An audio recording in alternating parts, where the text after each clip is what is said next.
What's going on, everybody? Guys, episode number 15, the Counterculture Podcast. It's Coach Tatum, along with Coach Rapp. Guys, appreciate everybody for joining in. Episode number 15, like I said, your first time joining us, make sure that you like the stream. If it sounds good, make sure you comment where you can check it in from, and we'll get it rolling tonight. But Coach Rapp, how you doing, man? It's been an interesting 2 days, but we're making it. It's that time of year, I think, but we're grinding through, pushing through the last 10 days. So, but everything's good. How about yourself? It's good, man. Yeah, like you said, kind of just trying to get through the last of the week, the year. EOG's coming up for us, stuff like that. The kids are getting antsy. They know it's coming. I teach social studies, and we give our social studies test on this Friday.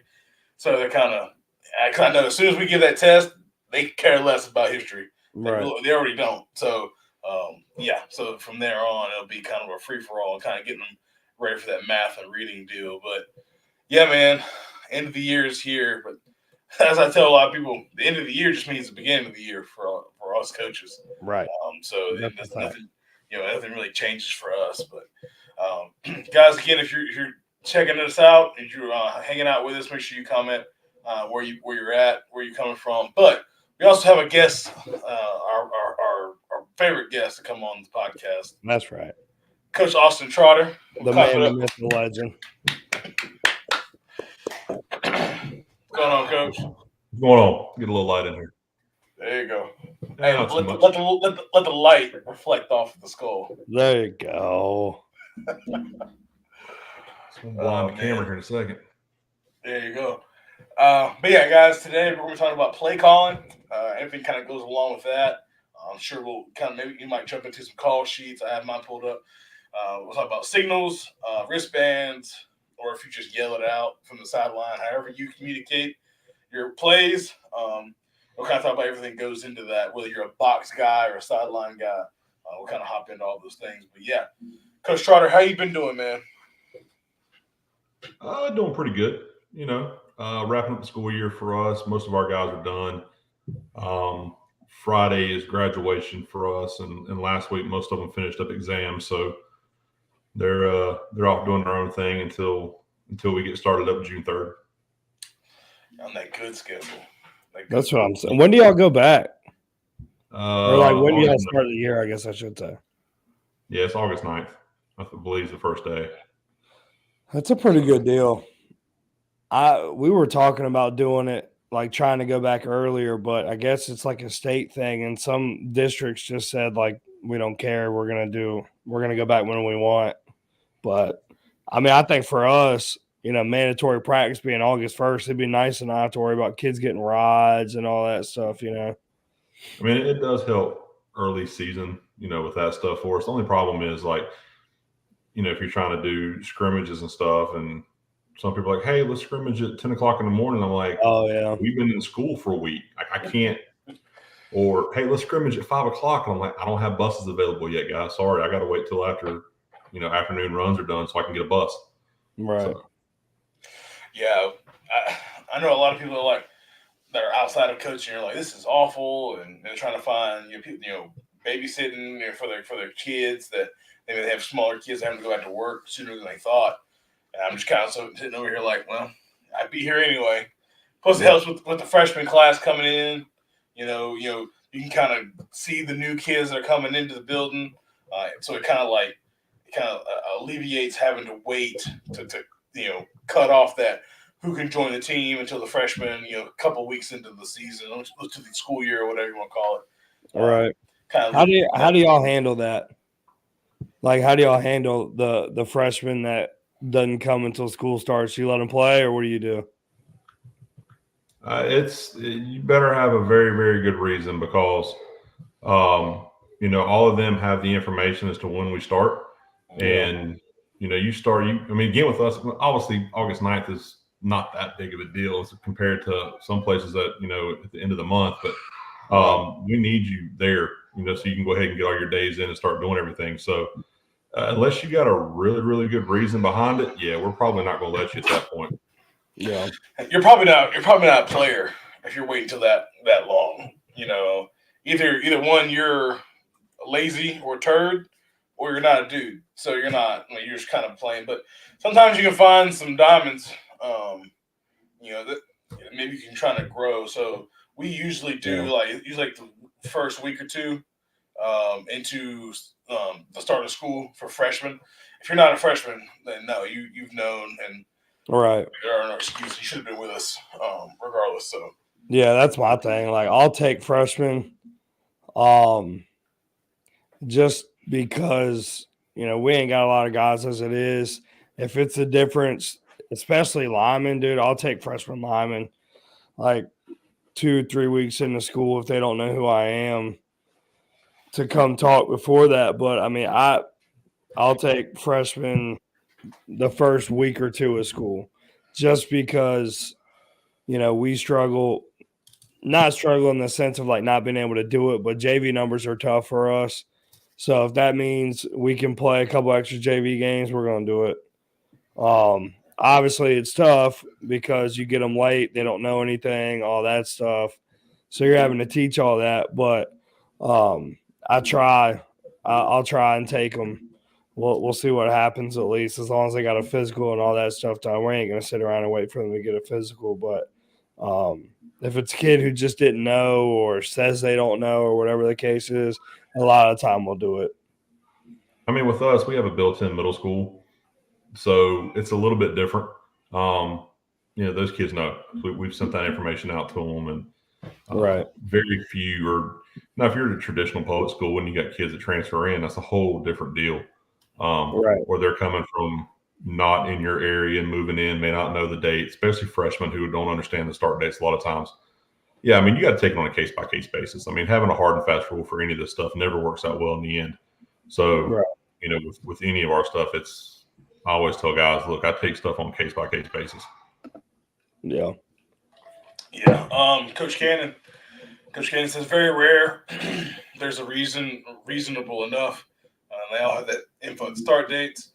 Yeah, and Coach is right. Dudes aren't showing up last minute. It's possible, but few, far between. I mean, that's true. No, I don't. I mean, I don't disagree with that at all. Yeah. But it's summer. Who knows what kids are doing? Our kids are playing 1,000 other things. We're going, to the beach or is what it is. But like, there's 2 dead periods for a reason. Like, at least we tell the kids. So, guys, let's kind of hop into it. Talking about play calling, what kind of goes into that. We can be as detailed as we want. We can be as vague or however y'all want to. But I guess a good place to kind of start is kind of like your personal philosophy when it comes to maybe offense or just play calling in general. You can kind of be as elaborate as you want. But everyone wants to start. Y'all can go ahead. Go ahead, Coach. I mean, I've evolved a lot over the years. I started calling plays 2004, maybe, on JV, 2005, 6 on varsity. And it was funny as we were sitting here, I just looked over here on the wall and I was cleaning out some old football stuff this week.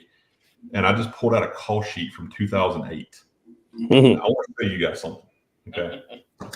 Hold on. First off, this is one side of the sheet. Okay. Goodness gracious. Wow. This is the other side of my call sheet. Anyway, Andy Reid over there. I got the full Denny's menu in my hand over here. Okay. So, and I'm sitting here looking at this stuff now, and it's like, there's no, and I even know how this is organized because I did it. And I'm still like, how did I find stuff? Right. Like, yeah. I've got so much stuff on here. It's information overload. Now, a lot of the stuff on the back is some special team sheets and some formational stuff and scouting reports and stuff like that. So it's not necessarily a call sheet, but still it's information that's readily available. And to now where, Tatum, you made that joke a couple weeks ago that, are you calling this without even having a call sheet in your hand? Yeah. That's where I've kind of evolved to, and my call sheet now fits on one sheet of regular paper. And a lot of times it's only half that sheet. Or I enlarge it because, I got my glasses on right now. So if I got to start enlarging that print a little bit, the older I get. so it makes it a little bigger. But that's from just from an organizational standpoint. I realized like you don't have to have every single play written out left, right, it's too much information for me at least. I can't process it. So just from a play calling perspective that way, as far as sideline organization, when I first started, I called from the box on varsity, and then worked my way, started doing it from the sidelines. I actually tried one game to call a game as a head coach from the press box. Did you make people mad? What's that? Did you make people mad when you did that? I was hoping you were going to say that because I would love to be able to do it.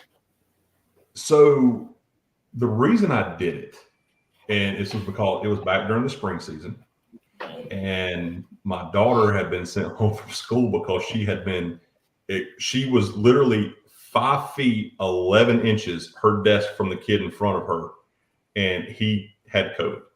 So technically she got sent home for contact tracing. Well, then now I'm in the weird gray area. So I actually coached the entire week just as a precaution from the stands. And I was yelling everything and signaling from the air, and it was, so I was like, all right, well, you know what? Let me just try to call the game from up here. And I made it halftime. I was like, I can't do this. I got to be on the field again. It's too different for me. There's too much stuff that I do on the fly and adjustments and all that stuff that I can't do from the box. But yeah, a good friend of mine did it for a whole season. As a head coach, he called it from the press box and loved it because he said he could see everything a lot better. And because I think it was his first year as a head coach there, and he didn't have somebody on his staff that he trusted to see what he needed to see in the time that he needed to see it to make the correct call. So I think a lot of that sideline versus press box when you're a coordinator comes down to, do you have somebody you can put in the box that you trust to be able to relay that information to you that you do need to be able to make the correct call? Right. Because you can see so much better, but I think you get a better feel for the game. You can communicate with the players better, obviously, being on the sidelines. No question. Yeah, I mean, for me, I haven't called plays from the press box anywhere that I've called plays. Now, when I started, I was calling plays on JV, and my call sheet was like there wasn't really much of a rhyme or reason to it. We ran wing T.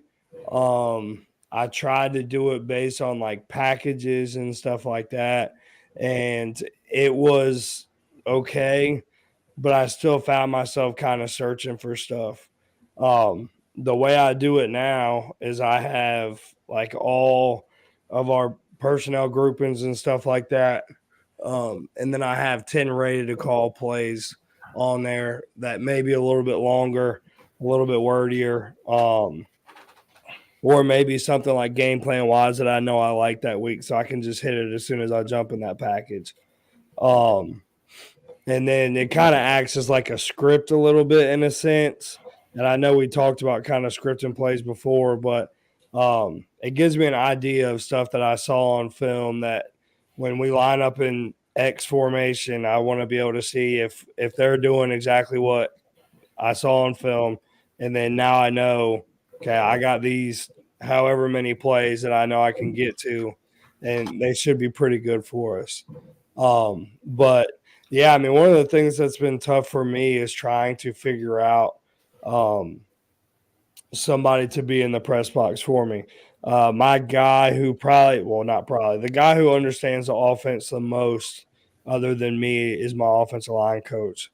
And unless we had two offensive line coaches, I wouldn't put him in the box. And I probably Mine is actually. Say it again. My O-line coach is in the box. Yeah. It's because so many of our guys play both ways that really there's not a lot of time for them in between series to be able to talk anyway. Right. So he gets a better view of what the box looks like, and then my wide receiver coach can kind of help with secondary stuff from the sidelines. Right.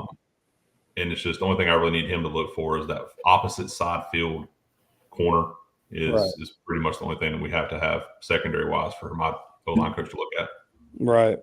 Yeah, I mean, and I've tried all kinds of different things. Like I stand as far back as I possibly can, either on the defense side or our side, to try and see as much as I can.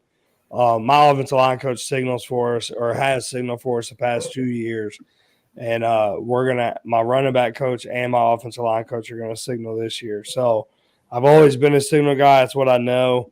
We did it when I was a student at ODU, and it's what I'm most comfortable with. But as far as like communication from the press box, it's been tough for me, trying to, I don't want to say like coach somebody or teach somebody what I need to know, but getting those things on the fly, and making sure it's correct based on the incoming play call. One thing that's helped is, we got the iPad instant replay stuff and all that.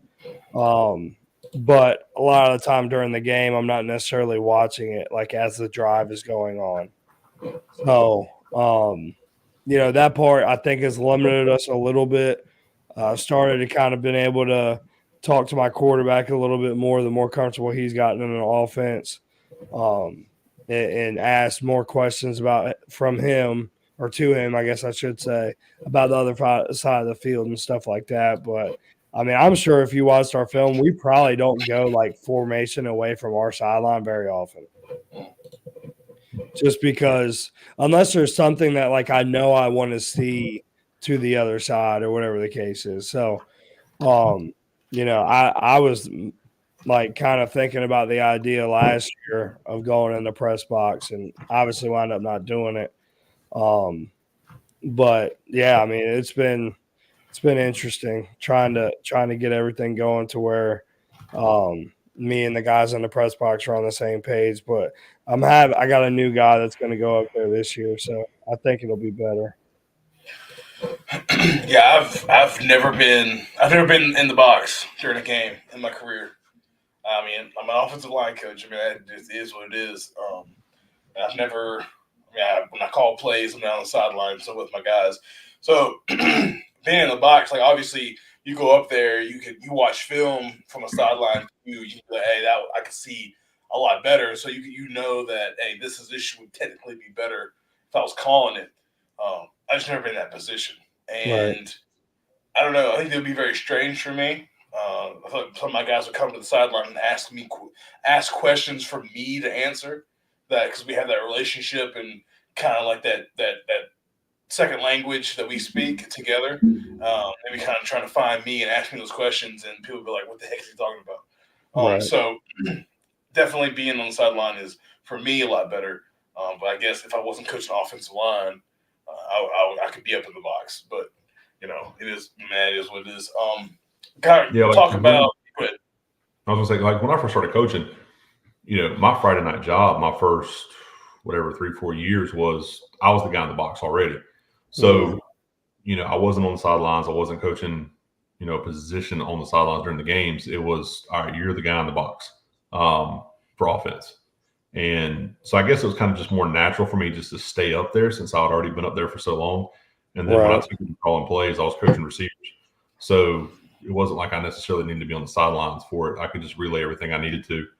But yeah, I mean, it's for me now, there's no way I could go back to being in the box just with all the responsibility of being a head coach too. It makes it even harder for that.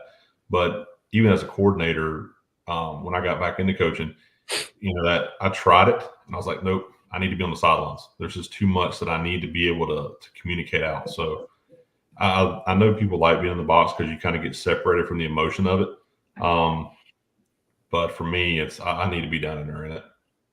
Yeah. Let's talk about how we communicate our plays. So obviously we kind of talked about already a little bit of signals, wristbands, or just blatantly do this. I've done all three of those as well. Kind of what's your go-to and what's your favorite, I guess. Like what are you more comfortable with? Let me go wrap.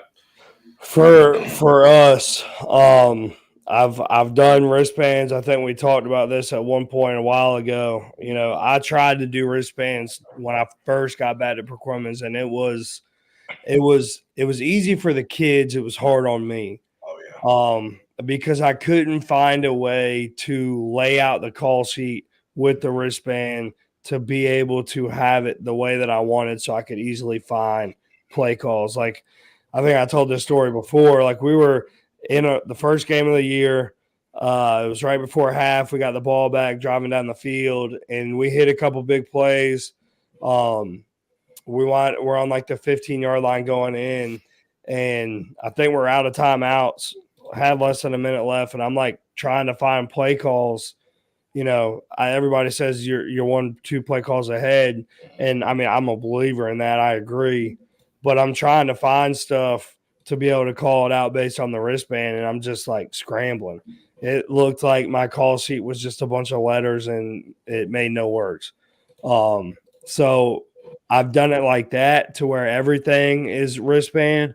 I've done it to where I script the first 10 plays of the game in the half, and those are on the wristband. And I've done it to where it was like a game plan thing, and it just never like flowed well for me. So I just, the thing too, and I think we've talked about it, is with the script. And I'm like, I make a script, but it's not like, okay, I'm going to run play 1, and then no matter what happens, I'm running play 2, and then no matter what happens, I'm running play 3. It's more of like a what's the word? Like the first play on my script is the first play of the game that I call. But as far as everything after that, like, it really depends on if I'm seeing during the game what I saw on film.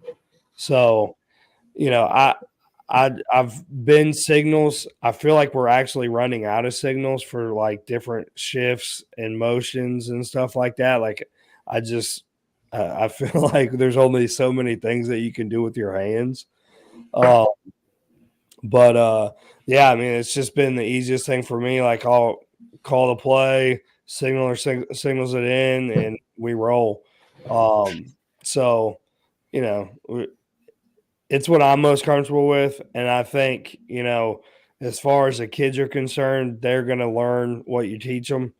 And, it doesn't matter if you call counter power, they're going to learn it as power, and you're going to keep it moving from there. So, biggest thing for me is, like, I want to make sure selfishly that I'm comfortable with what I'm calling and the way we're relaying it. So that way in practice and games and all that stuff, it can be a smooth transition. Coach. So for me, we started going no huddle again. Here I am dating myself. I believe 2006 was when we first really started trying to do it, and nobody would help you. Like, you couldn't get information on how to do this from anybody. And of course, Sounds like something else I know. Well, but with nobody would give you information on it, and we were overthinking this so bad. Like, looking back on it, it's comical how much we overthought this, right?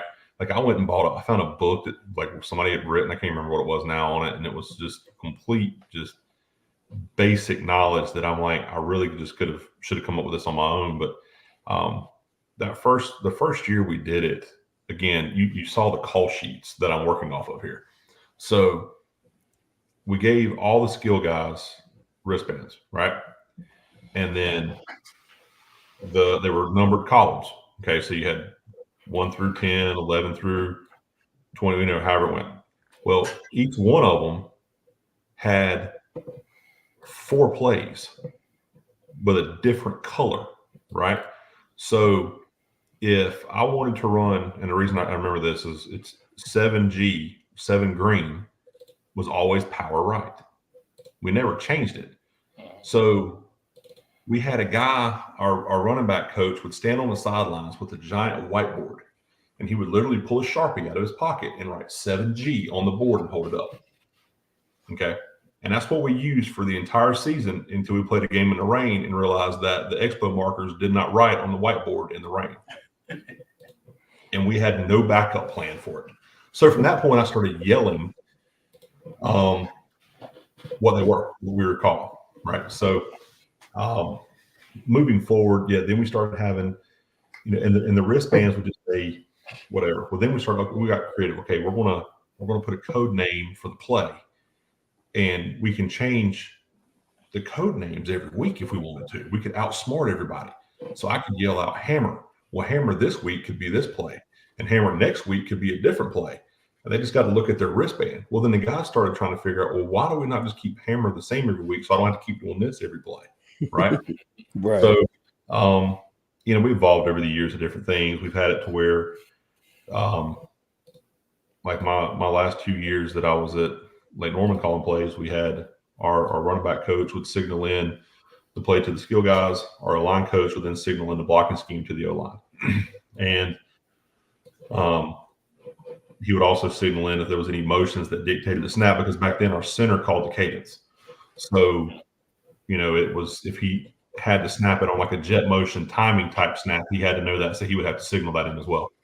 But, again, with just evolving over the years, I've gone completely away from wristbands other than my quarterback. And that's just because it has stuff now that he's the one who relays to the O-line, although I may be changing that. So, we signal, and it seems to work a lot better, fumble. They, like my kid that was my quarterback that graduated, I guess, what was it? He graduated in 22. He said that the hardest transition for him was learning how to communicate without speaking. Meaning, it took him a while to kind of understand, to be able to see the signals from the sidelines and then translate that into his head, what that actually means. Mm-hmm. And I kind of took it for granted for a long time, because when you do this and you get used to using signals, and sometimes you reuse them for years and years, and sometimes you change them up, but you kind of forget that for some of these guys, they've never been exposed to that before. So it's really kind of a learning curve for them. But, I've thought about using the big whiteboards with the different logos on them for stuff. And my wife said that she'll divorce me if I do it, because she hates it. And she also stuck having to make them because I can't do it. So we don't use those. And I think 95% of the people who use those are doing it just to draw attention away from what they're actually really signaling anyway. And they don't mean anything. So we'll stick with signaling stuff in. But yeah, I mean, look, there's times I'll holler stuff out. Especially if you're playing fast, teams aren't going to pick up on stuff, or, we'll still do the old school running kid to the sidelines every once in a while too. So whatever we need to do. Yeah, I'll get some of these comments. Coach Keith said, "Hey fellas, I feel like wristbands, you're locked into whatever's on the band. In a perfect world, a blend of wristbands and signals would be ideal." He said you still can't get information like on wristbands, stuff like that. And then Must Beezy said everyone wanted that Chip Kelly organ pace, but we're including me. Yeah, man, I always liked words that relate to the kids that they like. Also, words like Illinois for inside zone left because of the INL. Yeah, I'm not a wordsmith by any means, but I do like word association. And right.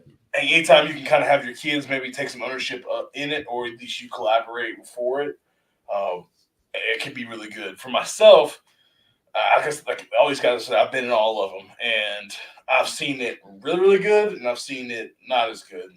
Last year, we were a numbers system, and it was hard. In my opinion, it was harder to signal in like your numbers versus words, because words can be associated with a signal. In my opinion, like you can do head, ears, whatever, like different numbers, whatever. Like you will get baseball signals, whatever. But for me, and maybe that's just I'm awful at it, but just word association, like in North Rowan Pirates, all our baseball teams were run. So Pirates was power read. So Pirates, you put patch over your eye, real easy, yeah. Right?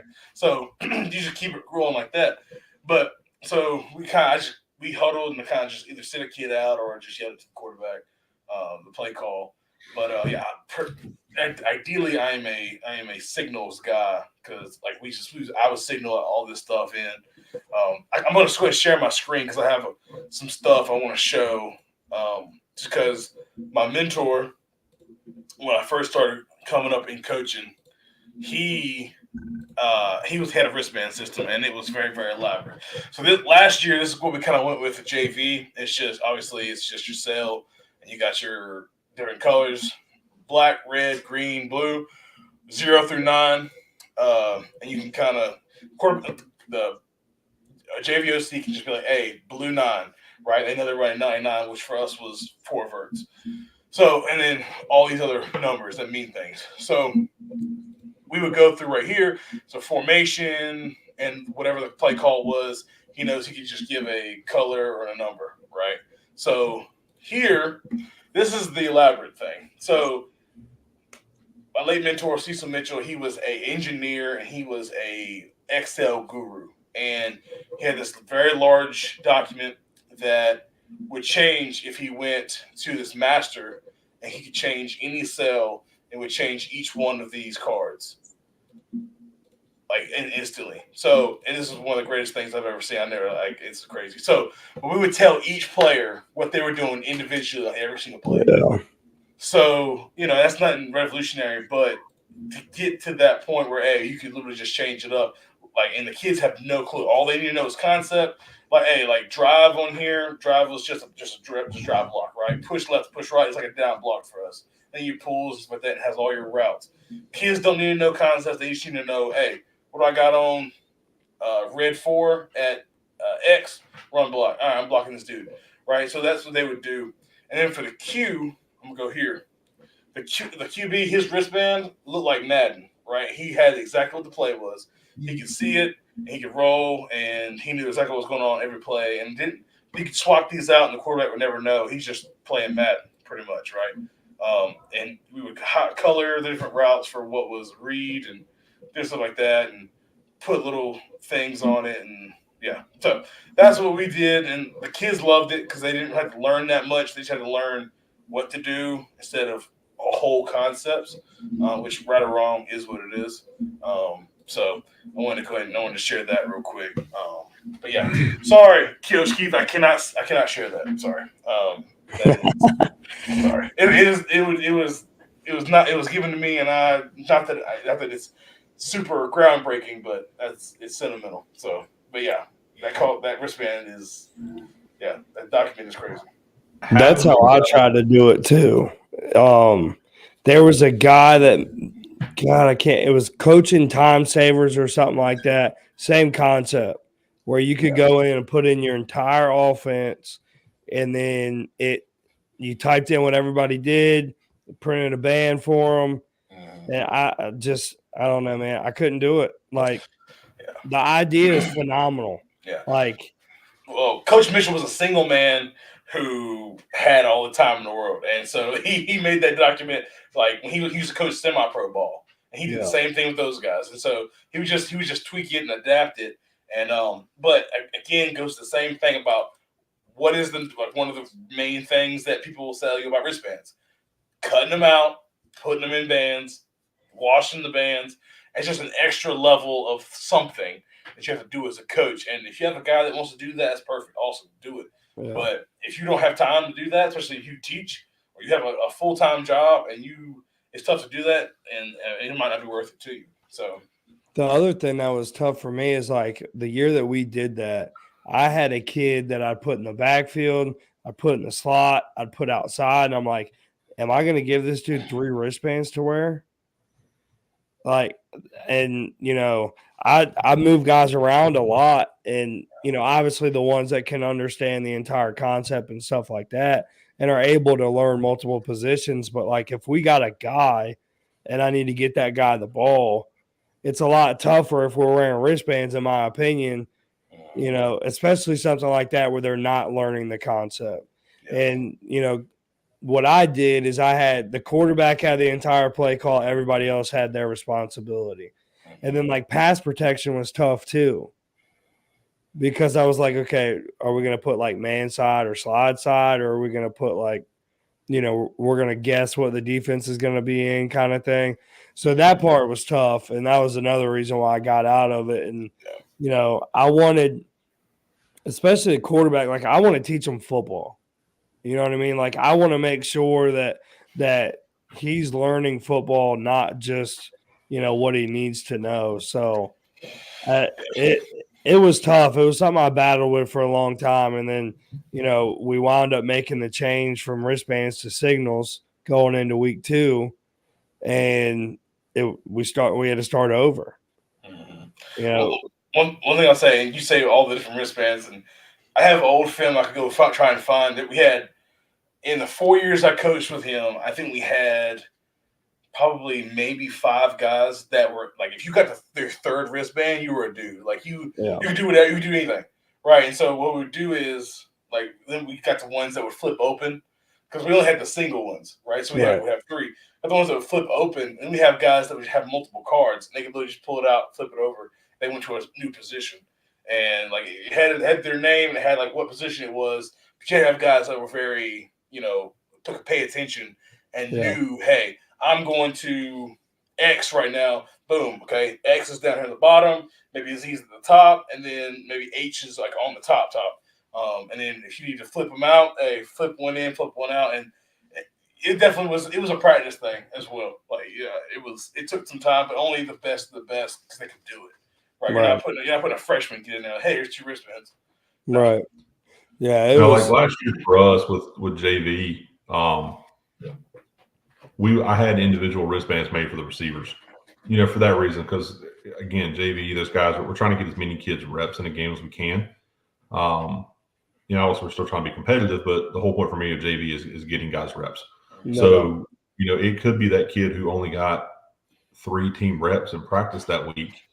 Now I'm trying to throw him in there. So I went through each position. When we got into that, we were 2 by 2, and that was it when we got to those situations. And I had those kids, and it was you were either to the call side, here's what you did, or if you were away from the call side, here's what you did, so that I could at least get the kids in the right position because they're probably not going to remember what to do, but let's at least give them an opportunity to get out there. Now, Taylor, when you had the plays drawn up, okay, so here's something I've always thought about doing, but I'm not tech savvy enough to do it. And I'm sure there's already a program that does this, and I just don't know about it. Yeah. With the vast majority, I dare say, of coaches now having grown up playing Madden or NCAA, could we have, for those of you that can have iPads on the sidelines, could we not just have like an interactive database of plays with actually drawn up as our call sheets now? Like you're looking at a play selection screen from like NCAA. That'd be awesome. I guarantee you there's got to be a sheet of stuff now. It's like boom, formation. Here it is. Okay, and here's the one I want. Right. Yeah. And then I know for a lot of people you're visual that way, right? So you see it as opposed to having to read it. Okay, boom, there we go. So see, somebody's already beat me to it. All right. I was saying like Dan Casey, Dan Casey would have something like his hand in it or something. Come out in a few years. Yeah. You'd have an iPad and he's in Texas. Like everybody would wear the visor that pulled it up. Yeah. Well, see, here's what I'm waiting on is like, can we get some interactive wristband with our quarterback that we just press the button? Go Route already has it. They already have it. Can we just go ahead and get the sideline to helmet communication and be done with it? Second. But the thing is like, so with Go Route, we use it for practice, but they're getting into like, they're already ready when the NFHS makes it legal for everybody. And it's literally like an iPad and you go on and you pick the play and it goes to the wristband. That's perfect. I mean, it's wild. Coach Brandon Simmons, shout out to our guy, Brandon Simmons. He says we are wristbands from the sideline. We signal formation with emotion, color, number. Last season, the wristband told the skill players what to do. This season, we are teaching the whole concept to our skill players. NFL teams are runs, cars or screens. Baseball teams are passing concepts. Thus far, they're picking it up. Keep with the good work, man. Appreciate you, Coach. Yeah, group your plays, right? And so don't be like, well, power is, Philly, and then counter is Lamborghini. Like that doesn't make any sense. Like you're all over the place. Like make things, are in different categories. Right? Well, you can do cars, do cars. You can do food, do food. You can do cities or mascots, stay in that so the kids know.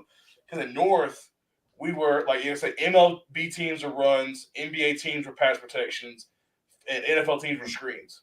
And that's how we rolled with that, with the OL. So like they knew, like they were like, whoa, if they went downfield or they started pass blocking, I'm like, what kind of play was it? baseball. I was like, it's a run play. Like, what play was it? Cardinals. All right, it's a GH counter. Like, let's roll. Like, we should know what it is, and that's how we teach it. Like, group those things together so we know, hey, we can. It's all category based. See, to me, that's harder. Really? Like, and obviously, it's all about what you're comfortable with, right? Like I understand the thought process of like pairing like making families or whatever you want to call it. But for me, like our play calls really like run scheme and stuff like that, they don't go together at all. But what they have is the first letter of the word is the first letter of the run scheme. Yeah. And there's a letter that's either an L or an R in the word that tells you the direction. So, like in my head, that makes sense. Yeah, I think that's the same thing. Yeah. Right now, instead of being like, "Hey, you're categorized into mascots," now you're categorized into first letter with an L or an R. Right. So that kind of goes the same. And I think I do agree that it's a little bit easier, especially for kids. And for then, me, but no, you're good. Go ahead. That was like it's speaking another language. It's really honestly is like in our kids in North Carolina picked it up pretty darn well, right? Because we drilled it into them. We had meetings every day, right? We drilled it into them like forever in a day. Sixers will be 6 minutes full slide. Like, yeah. I don't care. I don't know if I'll ever call it that in my offense, but Sixers is full man slide. Yeah, and so like because they knew that's all they knew. They didn't know what full slide was. Like they right. knew Sixers. All right, we're all going one way. So it depends on what you teach them as well. Right. Yeah, like that's our base stuff. Yeah. And then any variation to that base. So like GT counter. And then if we want to vary that at all, we tag it. Yeah. I was gonna say, I joked one time that our players should get a foreign language credit for having to learn our terminology. Just because you could go in there and try to explain it to other ones and they're so lost, they have no idea what you're saying. They got to learn it. And then, you go and look and they got a D in Spanish. And like, all right, hold on. You can learn this over here. You can pick this up a little bit, but yeah. Yeah. Exactly. Right. I feel like colors only work best for pass pro for the line. Colors, we use colors for a lot of different stuff. And it's usually formation adjustments, but yeah. Our colors the past couple of years have been snap count. But again, I'm putting all this out because all this is changing. And here's the funny thing though, like it legitimately was green, yellow, and red. Green was on one, yellow was on two, and red was fake snap. And I could yell out a fake play in red. And I will show you guys the film. It is probably 75 to 80% effective. My wife even jokes about it. If it is 3rd and 4th and short, get ready for me to run a fake snap off a jet sweep, and I will get teams to jump all day long. Yeah. And I'll just yell it out. Yeah. We'll just yell in red, and everybody just loses their mind on the motion stuff. But yeah, we use colors for snap count for a long, long time. Mm-hmm. So example of that would usually be like formation, jet, or whatever you call them, red, and just like call red, or you have like, where do you just throw, anytime you throw red or color in there, that's what you're doing? Or so like if we weren't doing, when I first started doing it, we weren't doing the motion. Yeah. So Oklahoma was not a play for us. So it was like Oklahoma red. So the quarterback up here, Oklahoma red. Everybody knows, okay, this is we're not running the play here. And it was, somewhat effective. And then once we started adding the motion element to it, I'll just tell them, I'll give them formation and I'll just yell out, or I'll signal and yell for the motion, and I'm still just yelling red. And, teams they see the motion and they realize that they don't want to get beat off the edge, and those guys are jumping a lot. But yeah, that's where colors came in for us. I mean, initially, like I said, colors were designating which column of the wristband were you looking at, and then colors were red and blue were directions. So it could be power. Let's say I was signaling power back then, right? And I did it, and this arm had a blue wristband. Well, it was going to be power left. Or if I did it this way with the red wristband, it'd be power right. But then that limited you to one-hand signals, and it's already hard enough to come up with signals as it is, let alone limiting yourself to only using one hand. So then you're ended up sitting here, throwing one hand up at the end of it. And it just, Yeah. Having to because two schools of thought on this as well, and I'll throw it to you, Rap, in a second. But like having a play call that is one word, and then you have to go left and right, right? So like let's say like I would call like Power Read, which was Pirates, which I hope Pearson's not watching because this is his shit. So literally, so if I go Pirates and I have to go right and left, or if you could go like some people do city and like city and state, or if you have to get kids that they don't know city and states, or you go team and mascot, and there's like left and right. So that's kind of also kind of now you have two names for the same play. So which world do you want to live in? Do you want to have to signal in left and right, or do you want to have the kids have to learn two things for one? Right. Yeah, I mean, that's one of the things that our kids struggle with at the beginning, our new kids, is like understanding that our right is the right that we want, not the kids' right. Yeah. So that's a little bit of a learning curve for them. But a lot of the time, it's just like one time they mess it up, and we're like, okay, what was it? And they say left, and I hold my right hand up, or whatever. And that's really that. But I mean, that's why I like, and the thing is too is like, so pass concept wise, like if we're in 3x1, we have concepts that a lot of our concepts have to be run to the 3 receiver side because we need 3 receivers to run it or whatever the case is. So that kind of is taking care of like is it left or right kind of thing for us too. True. Yeah, we used to go like for right, I point right, and for left, I put an L up. So it's like, was that right or left? Like, okay, no, left. So yeah, because definitely, we all have the same kids. So right. But yeah, 100%. I'm just a names guy. It makes sense to me. But I will say that the numbers last year kind of like I'm not gonna get into it like wholeheartedly, but the numbers kind of allowed us to play around with quarterback, same side, opposite side run, all in the same play, and we kind of could roll instead of having to put like a name and then put Q or put an extra tag on it to flip the back or anything like that, or maybe you already have it built in that it's opposite side run, and you have a call where it makes the same side. So right. Numbers can be good that way because numbers are quick, but then you have to remember numbers. Right. So that can also, like you said earlier, Rap, it's whatever you can teach and whatever your kids can understand. Right. Yeah, I mean, and honestly, like our stuff gets wordy sometimes. It really does. But John Gruden over here. Yeah, I mean, I don't know if it's that bad. To the kids, it may be, but I mean, it does. But really, what I want is I want there to be no doubt what every kid's doing. Yeah. So if that means, and as O-line coaches, it always goes back to how can I keep it as simple as possible for the O-line. Mm-hmm. So, I would rather tag what everybody else is doing and the O-line knows that they're doing the same thing than have to change.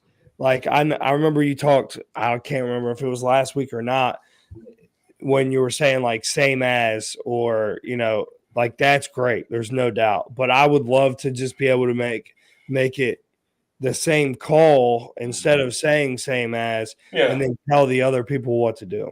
Yeah. And that's why we had our O-line coach signal separately for so many years, because we could change up the whole backfield action and not have to worry about. I just remember playing as an offensive lineman, and it's like you get the, hey guys, this is the same play as this. This is the same play as this. And I'm like, well, why do we have 7 different names for the same play? Like, let's just call it the same. But not understanding the full concept of it, because I was 16, 17, and I just was worried about what I was supposed to do. I didn't realize what was going on behind me. So, it's one of those deals where telling them, hey, this is your scheme, and I can do whatever I want to do behind it, but keep it the same for them, because if we have a breakdown there, the whole play is done with anyway. Right. So, like you said, and typically those guys are some of your smarter guys on your team, but I want them, the less thinking that they have to do is what is the play, and the more understanding what their assignment is, the better it's going to be for us. Right. So, yeah, that's how I kind of got to it. Yeah, one of the philosophies that I learned, Pearson would say, like either a make it a name guy or you're a tag guy, and you can live in both worlds. And what he said was, I forget what percentage it was. If you see you run power, right, and you are pretty good at running power, like that's a concept. You give it a name. If you don't run power read that much, then just tag whatever your power call is. If power read is really good for you and you run it with some type of percentage, give it a name, right? So you can Yeah, I agree with that. all the kids know we can go. Now, same thing with GT versus GH. If you don't run as much GT, but you're really good at running GH, then maybe give GH the name and then tag your tackle to pull, right? So, or if you run both of them, then maybe individualize the play. But yeah, 100% with you, Trotter, because I remember playing and I remember we had we huddles, we had long play calls. And I remember just sitting there in the huddle like, I'm listening for this, I'm listening for this, I'm listening for this. One word. And then I would hear my word, and I'm like, all right, we're doing this. Whereas all I needed was just tell me what I'm doing, I can go work. So yeah. I mean for us, we're base 10 personnel. So I teach everything off of that. So like I'm sorry. I teach everything like our day first couple of days of install is all 10 personnel. So like our base power is power read. And if we get in two back and we're running like the old 20 personnel or whatever you want to call it power, then I'm tagging it. So that's kind of the thought process behind how we do it is like our base counter is GT counter. And if we add an H back or whatever the case is, and I tag all that stuff off of it. So it's just what I'm most comfortable with. And I feel like once we get all the base stuff down, then we can kind of layer on top of that to make it look a little bit cuter. Yeah. Simmons says, how do y'all organize your call sheet? That could be its own episode. We went through that a little bit. How do you practice situations? Examples: Mondays might be openers, Tuesdays third down during the week, and then how many days does it take you to install your full offense? Logan, all right, I'll leave it up there if you want to read. I was going to say I'm going to. Yeah, I'll jump in on this. Organizing call sheet for me has evolved over the years a lot, as you saw early on, down to one page. I actually was sitting here looking on mine just a minute ago to try to find some. I kind of break it down now by personnel groups, just because the past couple of years we've utilized so many different personnel groups. I mean, there's times that we've gone into games with, 12, 13 personnel groups that we're going to utilize. So I'll break it down by personnel group and then what our main concepts are in that personnel group. And that's the biggest thing for me. It's just making sure I have that stuff worded correctly. Now, again, I probably won't look at the sheet but 2 or 3 times a game unless things aren't going our way. But it's the process of putting the sheet together is actually what helps me to get my mind right for the game. Practice situations, probably something we should do better with, to be completely honest with you. We don't have a set day that we say, all right, Monday is all of our coming out plays, or Wednesdays, all of our goal line 2-point stuff. A lot of times we hit those just different segments of practice, but probably something we should do a little bit more of. We just limited on time, and coaches in the past has kind of restricted us a little bit. And then I have tried in the past to do the air raid 3-day install, and it just doesn't work for me. I'm going to make sure that we're going to hit home our core concepts early on until we can't get them wrong. Yeah. And then we'll build out from there. So it may be this year counter is the play that we're going to hang our hat on. We're going to run counter out of most of the ways that we can run it early on, whether that takes 3 days, that takes 5 days, that takes 7 days.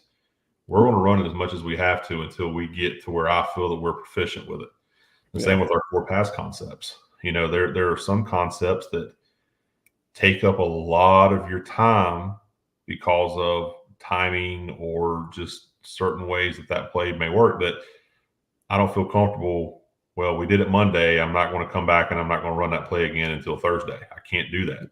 That's an everyday concept for us. Whereas some concepts we may be able to run on Monday and then come back Wednesday and kind of refresh it. But yeah, I've gone away from the got to do it in 3 days, got to do it in 4 days type of install for it. It's and for us in the past couple of years, it's almost been like we've a joke, but it's almost been like we've been in a rebuild every year. So for me, we're starting from scratch during the summer, and that's where we're taking the full summer to put our base core offense in, and then once season actually rolls around is when we start to expand it. For me, I organize my call sheet based on, I guess like our formationally for me, I guess is the best way to say it. I have all of our formations laid out, everything that I saw on film that I like, and then some other stuff of like our base concepts, quote unquote. Um, just so I can, it's more of a reminder for me. It's I don't do it by down and distance and stuff like that.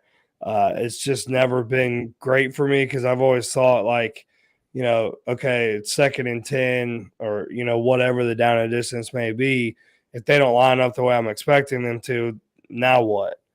So I think in the way my brain works, it's kind of limiting to set up your call sheet that way. Again, in my opinion, I know a lot of people that do it that way. And then as far as practicing situations, really the only situations that we practice is red zone. We hit a lot of the stuff. Again, I don't want to be limited to, well, I know coach said we're only running this on P and 10. I don't want to be limited to that. So we're going to rep the stuff that we like the most. We still script everything. We script every team period, every 7-on-7, every inside run, all that. But for me, I don't want to be limited to where the kids have like compartmentalized, I'm not expecting to hear this play call on this down or whatever the case is. So I tried to go more for scripting the things that I know that we're going to run, over the day that we do it on, I guess, if that makes sense. And then as far as how long it takes us to install, I have broken down our offense install into 5 days. I don't know how area guys do it. It's just I'm not an area guy. I don't really know what kind of guy I am, to be honest. But I have it split out over 5 days. Now, that 5 days could very easily become 7 days. It could very easily become 10 days. It could be more than that. For me, it's all about, I meet with the offensive coaches at the end of practice. And if we got through day one install and we feel like we need to review another day, then day one now becomes day 1A and B. I'm not going to move on until I know for sure, we know how to run it. I guess you could say it's more like 4 days of install because the 5th day is more of like our tag stuff. But I don't know if we ever really have like our entire offense put in because we have a lot of tags that we don't carry from week to week. We have a lot of, variations to blocking schemes and variations to formations and motions and stuff like that we may not use until week 6.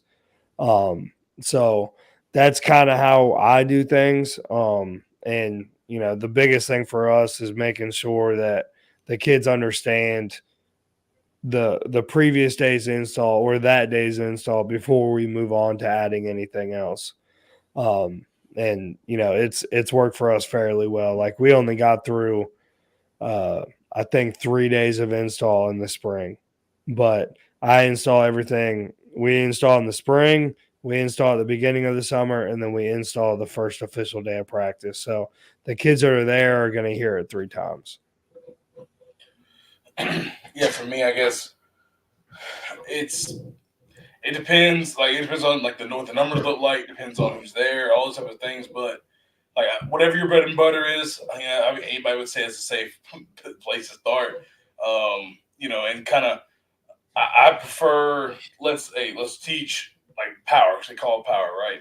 So power, and then one variation of power. Like that's just I'm big on variations. I believe in that. So I'm not talking about getting all your variations out, but I think especially with your bread and butter, you need to have your play and then a variation of that play that you teach. And then from there, you can get into your past stuff and more. I do more quick game, and I think three is a good number. Two or three is a good number. It depends on if they kind of play off each other, um, like maybe like a spacing or a snag type deal. Plays off each other a little pretty good, and that drop back. And then day two, get into what's your second best play. Well, for me, counter, right? So I'll go GT, and then if I feel like I have an H that can do it, we'll go a little GH because we teach them together. So all it is, hey, tackle you're going here, tackle you're not going, right? So that's the only thing that changes. And then from there, it depends on how many other runs you have. You want to call duo, you want to call sweep. If you're not a zone guy, I'm kind of keep it out of the zone family. Or maybe you're an inside zone, outside zone team. And those are your day 3 and 4 plays. Or maybe you're a buck sweep team. You mean team that has buck sweep in their play selection. So that could be like a 3 and 4, kind of like your runs that attack other gaps that aren't your bread and butter, like a sweep. You're trying to hit that outside gap. Buck, same thing, but might hit maybe C gap or D gap on Buck. So trying to that way go into your next couple of in a couple of days, and it's on those.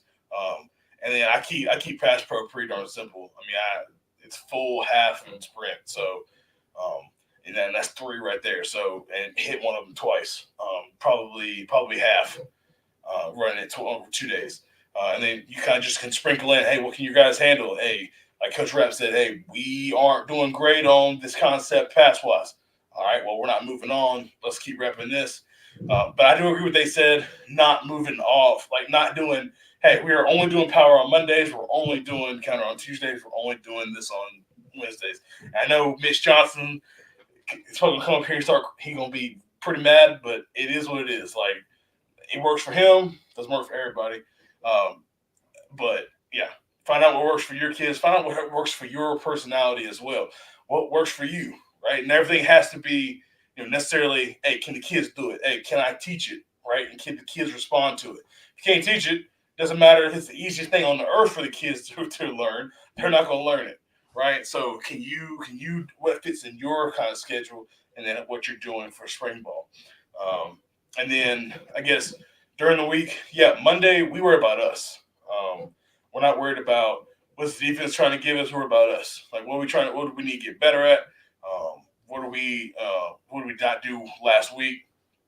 And some things that just need some tweaks. And then Tuesday, we're gonna go against their defensive looks, but maybe more of a third red zone or third down, like Nick was saying. And then the Wednesday is the opposite. And then we do a mock through on Thursday, kind of hit everything. So that's kind of how that looks for the week. There's 100 ways to do it. Just kind of depends on what you've kind of evolved from or what you've learned from.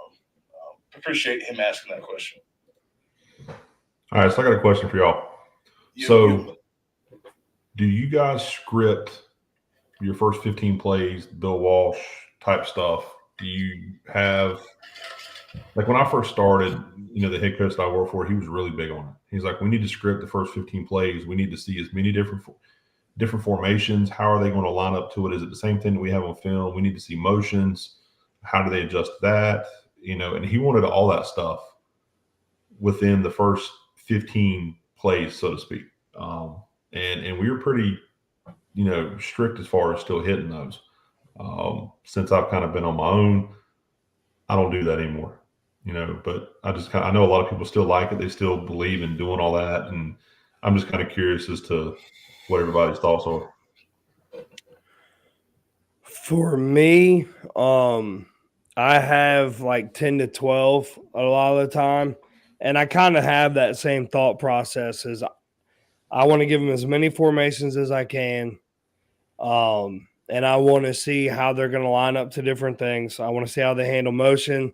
We don't shift a ton, but a lot of the time, if I think that it'll be good that week, then we'll do that within the first 10 to 12 plays also.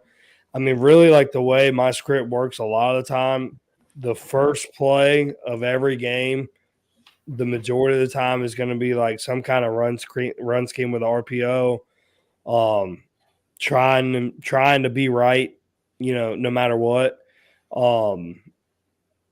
in case we get something that we weren't expecting. But I may get to play 3 and be like, oh man, I really like this, and then run a different play, and I may go back to the script, I may not. But really, I would say my script is more of like my 10 favorite plays for that week. My 10 favorite formations, like the way they line up to it. But as far as like, no matter what happens, I'm running play 1, 2, 3, 4, all the way down. A lot of times I don't do that. There's times that I have, but for the most part, it's more of like a guide for me, if that makes sense. Yeah, I don't know. We don't do that. But what we do, like I agree with what y'all are saying. Like, hey, we know, hey, this is a really good formation for us. We can hit every one of our runs out of it. And maybe the team previously wasn't great at defending it, so we feel like maybe our kids are a little more confident in it, and we want to kind of confirm what we think they're going to do, or maybe even, hey, the team that we're playing, they haven't played a team that runs, tight end wing, or they haven't played a team that gets into empty, right? So how are they going to do it? And because we can draw it up and think that, hey, they're going to be in too high and give us a nice box. Like, how are they actually going to do it? And so get that out early so we can get communicated. Hey, we'll make this adjustment. Hey, instead of going here, go here. Maybe you want cross blocking on the outside. However you want, whatever adjustments you want to make, do those things, and then trying more of confirming maybe what you did know, what you don't know early on, and then. But yeah, I'm a coach rap as well.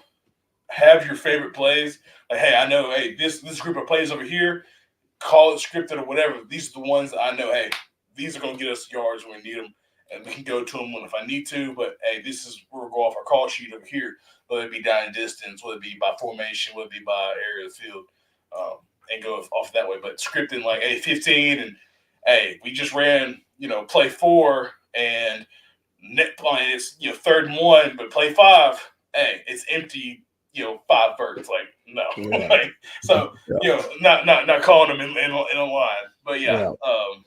I know some people that have said they have done that, and that's let's you run a quarterback draw. I mean, I may have like I may like play 1 maybe like inside zone with a bubble RPO, and then play 2 is like post wheel. You know what I mean? Like there isn't necessarily like I'm not with my script. I'm not like trying to set the next play up. It's I saw them they got beat on this, or I think that matchup wise, I like this. Let's see what it looks like, But again, like with the script, if you're set to it, say first down, play 1, you call it and you get 6 yards. Play 2, you get 50. And then you're on the 4-yard line and you're calling 4 verts. And then what do you do? So I mean, some people may like to call 4 verts on the 6-yard line. Me personally, I'm not doing that. So, if you're watching and you play us, don't expect it. Pretty much anywhere else on the field you can, but not there. But I mean, that's just me. Like my brain works in like a very like cut and dry way of like if I'm saying I have to run these plays, I'm probably gonna run them. So I need to like in my brain process it as like a reminder, not a set play that I run next. Mm-hmm. Now we went to Lakewood in the second round last year, and I went play 1 through 10. But the week before that, I went play 1 and then like play 6 and then play 2. I mean, we were kind of all over the place. Yeah, I like what you said about setting up plays, because I think we get set up by maybe TV or something like that, we hear, and at least I have before, and you say, "Oh, he set that up real nice," or this looks like this, and he set that play up to hit that. And so sometimes, and I have done this before, you try to chase that, right? And instead of being like, "Hey, I know we can run this because eventually this is going to be open." You can't live in that chasing that home run ball all the time. Like it's going to come. You just do what you're supposed to do, and then if you have a good box guy or you can see on the field, be like, okay, next play call, I'm calling this because I know they're going to do that. Instead of trying to bait them into what you want. I think when everybody's like, "Oh, he set him up," I think it's more of a they saw something previously that they feel like they can hit them with, more like an if then type situation than, "Hey, we're going to do this to set this play up." Like, I don't think that happens near as much as what people try to, say that it does. But I do think it's more of a, okay, last time we were in this, we ran this motion. Here's the adjustment they did. How do we hurt that? All right, let's run the same thing and come back to it. Right. I think it's more that way of doing it versus the, hey, we're going to do this to set this play up later. Because we did that in our first game this year. It was like, all right, I anticipate that they're going to come out in this. So the first time we're going to confirm it, and then if they do what I think they're going to do, then the next time here's how we're going to do it. But it wasn't to set the play up; it was just to kind of see how they were going to adjust. Yeah, I think you always have to have an answer to the if then question or comment or whatever you want to call it, whether it be, like for us, a big one that we have is like, we don't see a lot of odd front, but if we do, we have different variations of counter to still be able to run it. If whatever the case is within your offensive system, you have to have some way of like if then thinking, or I don't necessarily think that you have a system. I think you have like a collection of plays. That's the wing tee coming out in you. Yeah. Honestly, like that's part of it too, is like that's my first coaching job. I coached in wing T, and obviously they're really big on that, the first play 99% of the time that every good wing T coach is going to run is buck sweep. They want to see how you play the edge, and then everything else comes off of that. So, obviously I don't run wing T. But some of the principles in my thought process as a play caller definitely stem from that. There's no doubt about that. What are maybe some tips for as a play caller, maybe as a veteran guys that you can give somebody that's younger? I know it's kind of situation based, and it's kind of like, well, I don't know what the situation is. I don't know what we're doing offensively, but what are maybe some tips on game day you guys can kind of give? Find number 10 and number 11 as far as talent level on the defense. Find who, especially if you're at a smaller school. Bigger schools, it's sometimes a little hard. There's always a 10 and 11, but that 10 and 11 may be like a 4 somewhere else. But when you're at smaller schools, 10 and 11 may not be needing to be on the field, but they got to put somebody somewhere. So who are they trying to hide? That's always one of the first things. Like if I'm breaking down film, okay, I want to see how you align. What's your base structure? What are you comfortable in? What are you trying to do? And then the very next thing that I'm doing is, okay, I'm identifying who their studs are, and I'm identifying who we need to attack. Because I may have a great play, but it's attacking their best guys. Well, I don't want to do that. I need to figure out what we need to do to attack those guys that we definitely have an advantage over. There was a game we played this year where first couple of plays, I noticed that one of their corners, legitimately, he looked like he was scared of getting beat deep by our guy. And we were able to take advantage of it and set some stuff up and hit some big plays off of, that kid you could just tell in his eyes, like he didn't want to be lined up over this receiver. Now, if another one came over there, he was fine. And it's what took me a minute to figure out. He just didn't want to be lined up on that guy. So, putting your guys against their 10 and 11 guy, it's high school football. And sometimes I think as coaches, we get so caught up in this is the scheme that I run, and this is the greatest play in the world, and all of that. And at the end of the day, it's matchups, right? Yeah. Like, is this guy better than that guy? You can have the greatest pass protection, but if they've got some 6'4", 250 defensive end that's going to Georgia, whatever you have drawn up is probably not going to work, right? Mm-hmm. So you're going to have to adjust to that stuff. So find their dudes, and then find the ones who shouldn't be out there, and then game plan that way. Don't get caught so much in this is my scheme and this is what it says to do against this, because the reality of high school football, there's so much disparity in talent level from team to team across the board. It's not college, it's not the NFL where it's a lot more even. I mean, even at college level, you see it, just the disparity in talent level. But at high school, it's magnified. So, get your guys on their bad guy, on their guys that aren't as good, and that's how you're going to have success. In fall of 21, we ran into, he wasn't 6'4", but he was about 6'2", 2 whatever, and was going to Georgia. So we were playing. He played at Salisbury. Jalen Walker. You're gonna say you played the guy from Salisbury? Yeah, Salisbury. Yeah. Jalen Walker. He's good. He's one of the best players I've ever seen witnessed live. So he legit stiff armed a kid, like trying to block him on a punt return, and they called it a hold on him. Like he legit picked him up and threw him out of bounds. Like it wasn't a hold.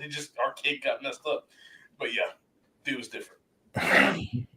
Yeah, I think to kind of piggyback off that, that's my thought process too, is like think players, not plays. Everybody has the flip side, kind of what Trotter said, is like you have your guy, right? The guy that you have to get the ball to, the guy that you got to find ways to get in space, to get on their worst player, all that stuff. And understand that, you're going to be more successful the more times that guy touches the ball. And then, really as like play calling in general is a lot of the time, and it took me a long time to understand this, like more is not better. A lot of the time, 99% of the time, more is not better. So, you may see, Dan Casey is great. There's no doubt about that. I want to be him when I grow up. But, don't put every play that he emails you at 7:00 in the morning in the one play a day email into your system, because now you're teaching a quarterback a million different things. You're teaching receivers a million different things. If it's something that's maybe like a variation of something that you run, maybe you can mess with it a little bit. But, really in the grand scheme of things, is like you're not going to win games because you can have 150 plays in your system. And honestly, you don't know it either, because you just lose right. with it. You don't know it. You can't teach it like it should be. So yeah, you're doing everybody a disservice by thinking you can just take a play and throw it out there.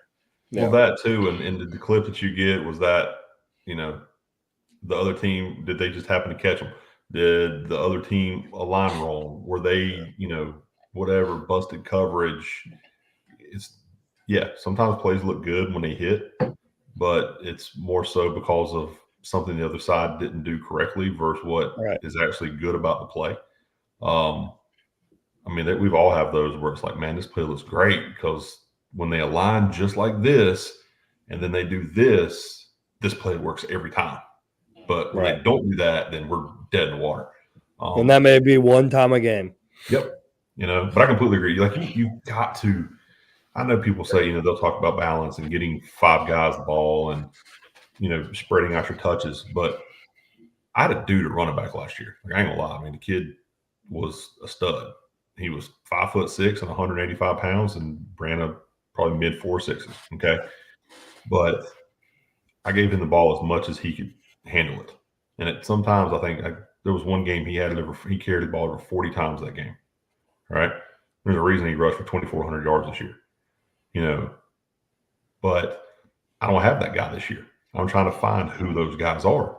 But if you have a guy that you can feed, give him the ball in as many different ways. If it's a receiver, If he can run vertical, run him vertical. Run him on crossing routes. Run him on screens. Motion him, jet sweeps, flip it to him, move.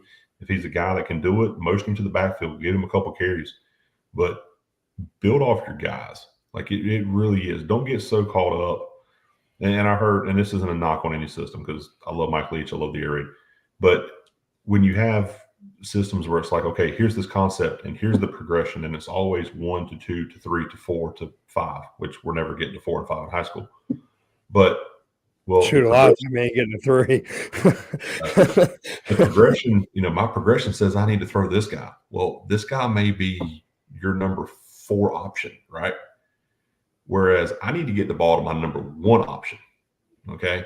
So again, don't get caught up in scheme says do this, scheme says do that. At the end of the day, get the ball to the guys that are going to make plays. And whether you have 1 guy or you got 4 guys and you're blessed, that's, whatever the situation is, but get the ball to their guys' hands. Don't get so caught up in the book says I have to do this. Because I've seen so much that I fell victim to it early on because that's what I thought you were supposed to do. And I have to do what the scheme says to do. And that's why, the stuff that we do now is I can't call myself a power raid guy. I can't call myself an air. I can't call myself a whatever because we don't have a book that determines what our scheme is. Yeah. Right. And somebody's like, well, it's a collection of plays. It's not. It's a system in the sense that it all fits fits together with what we are, but there's not some book out there that I'm saying, okay, well, I have to do this time. Find stuff that fits your kids and then get your guys the ball. I mean, even if you have 4 guys, if you're blessed to have 4 receivers that are just phenomenal talent, one of them is always going to be better than the other 3. So, I mean, even then, it's like you still have a guy. Mm-hmm. You know what I mean? Like, you got a dude that has to have the football. If you throw him a flat route, we had a kid 2 years ago. He was about this tall and could just scoot, and you couldn't tackle him in a phone booth. But, I mean, we throw him a flat route on a slant flat, and he, make the outside linebacker miss, hurdle the corner, and go score. Like, I mean, that's a guy that you got to get the ball. And it doesn't necessarily matter how you do it. You just got to get it to him. So, I know a lot of people have like a section on their call sheet of like, whatever you want to call it, get them the ball and, however you have to do it. Yeah, I was spoiled because we coached the all-time leading receiver in Rowan County history and then the all-time leading rusher in Rowan County history. And almost like literally the same team. So it was run it or pass it. And sometimes the best play call was, hey, number 4 is down there somewhere on a deep ball, or hey, give number 2 a power read, right? And our quarterback was pretty darn good too. So got real spoiled. I just had to make sure the offensive line didn't mess with it.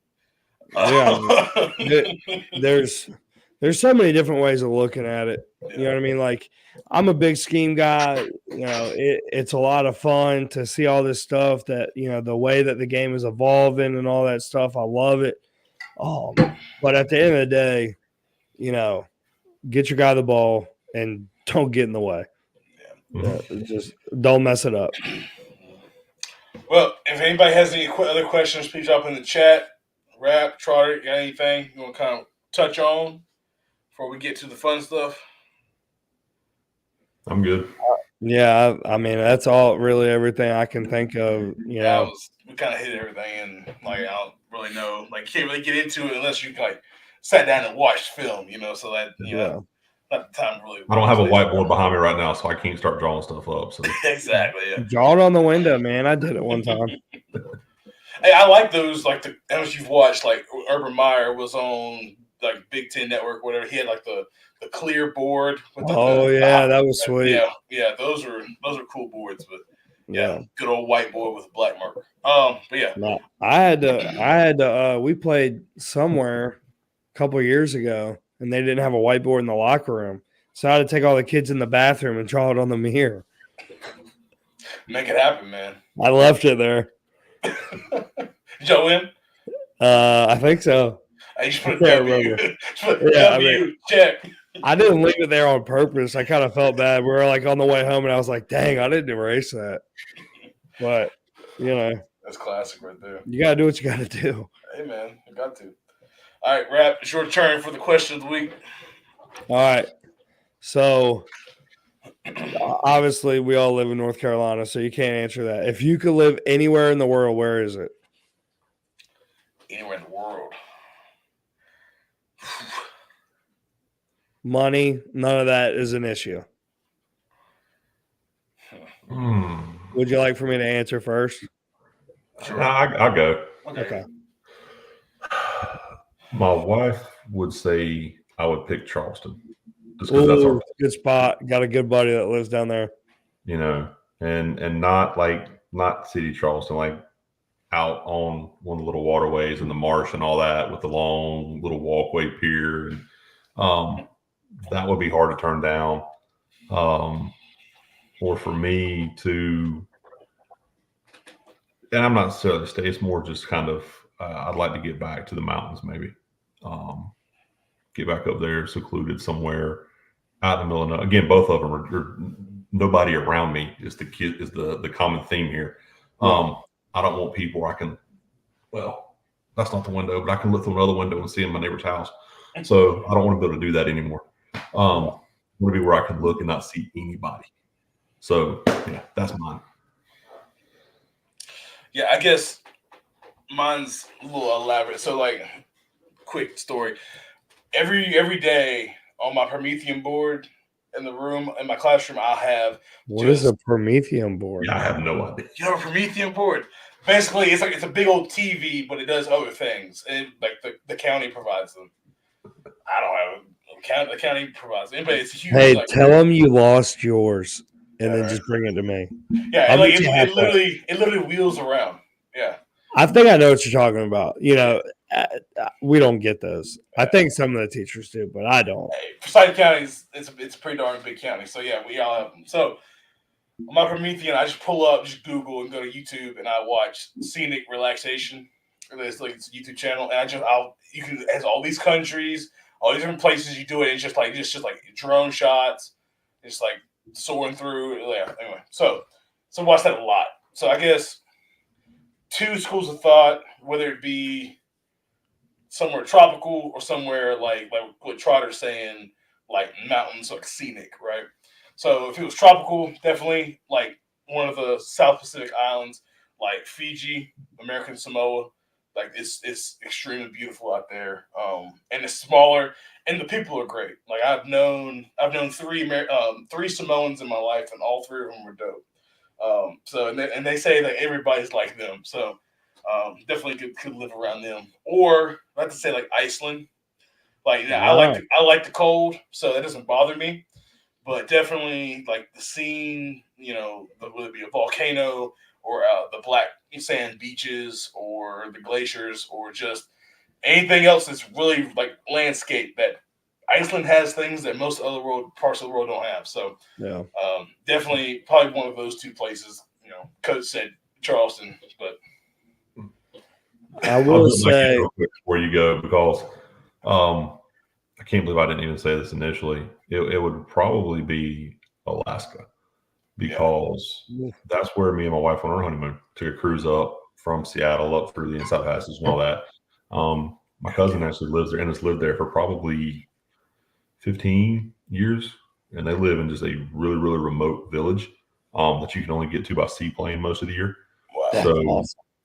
Yeah, I mean they've been there for, like I said, 15, 20 years now, and absolutely love it. And cold doesn't bother me at all. So I can go and deal with that and not be an issue for me. But again, the remoteness of it's one thing for me that just stands out. But yeah, Alaska would have to be back top of the list.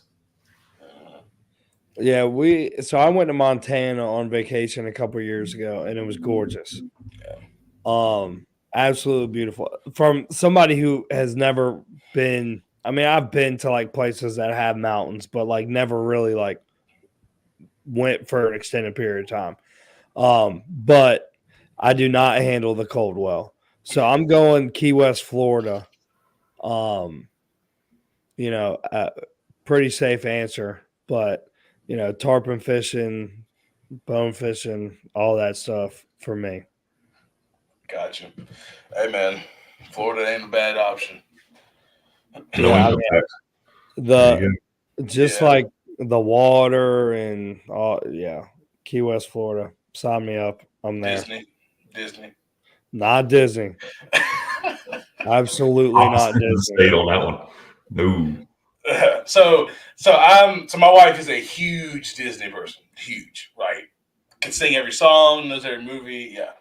So, but growing up, my parents, we didn't go to Disney World. Shoot, we barely went to the beach. So we went this past year, went to Disney World or Disneyland, whichever one's in Florida, and I actually enjoyed it. It was like the rides were dope. I forget what I think it's Epcot where you can like walk around the world and they have like different Mhm. places around the world. You can try different stuff.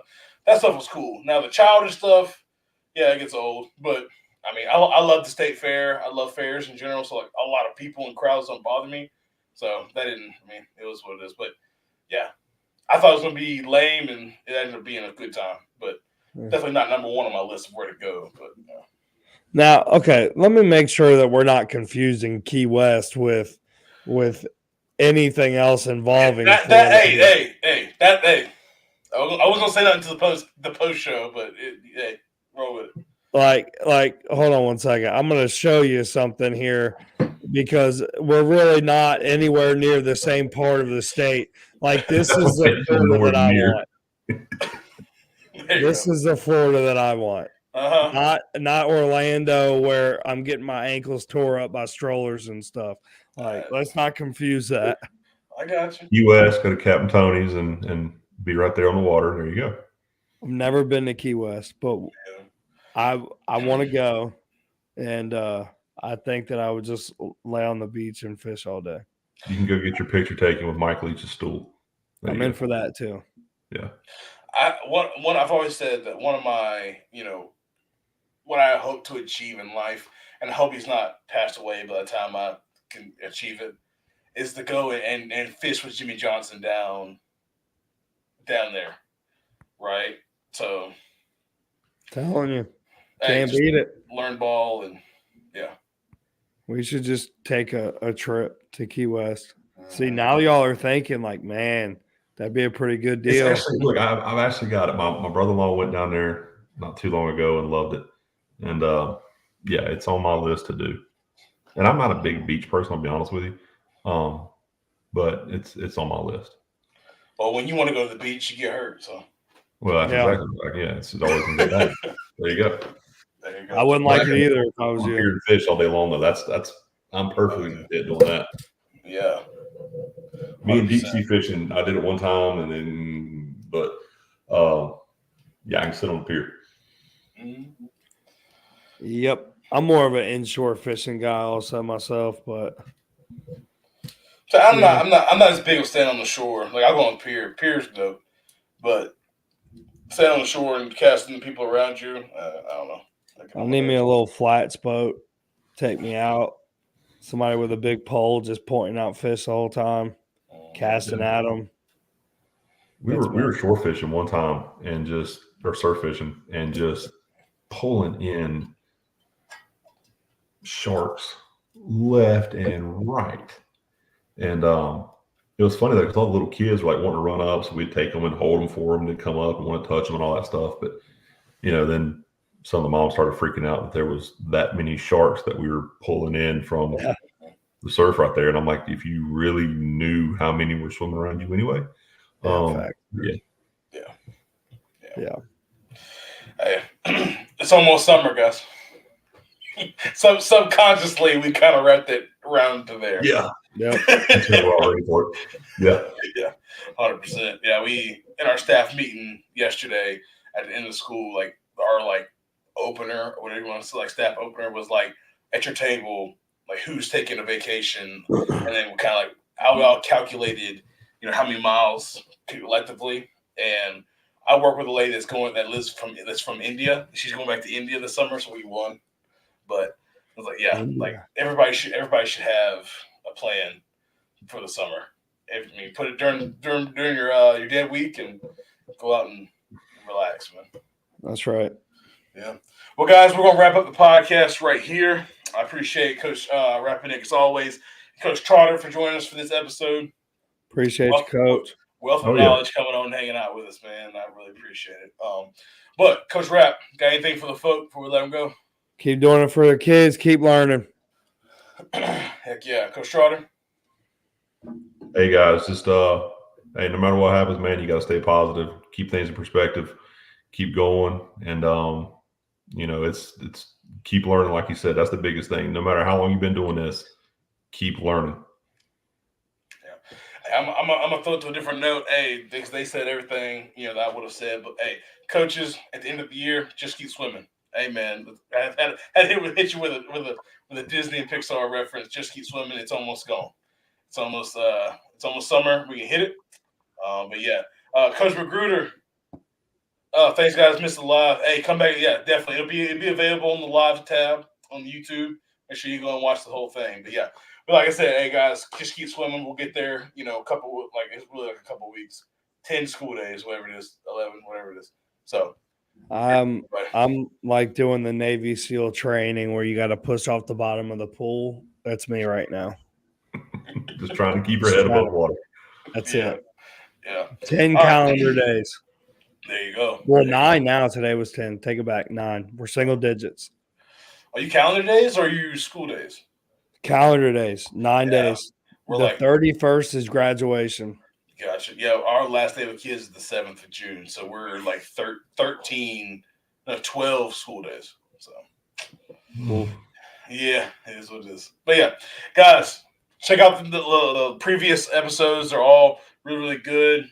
Plenty of information on there for you guys. Make sure you like, comment, subscribe. Until next week, for Coach Trotter, Coach Rapinick, I'm Coach Tatum. See y'all.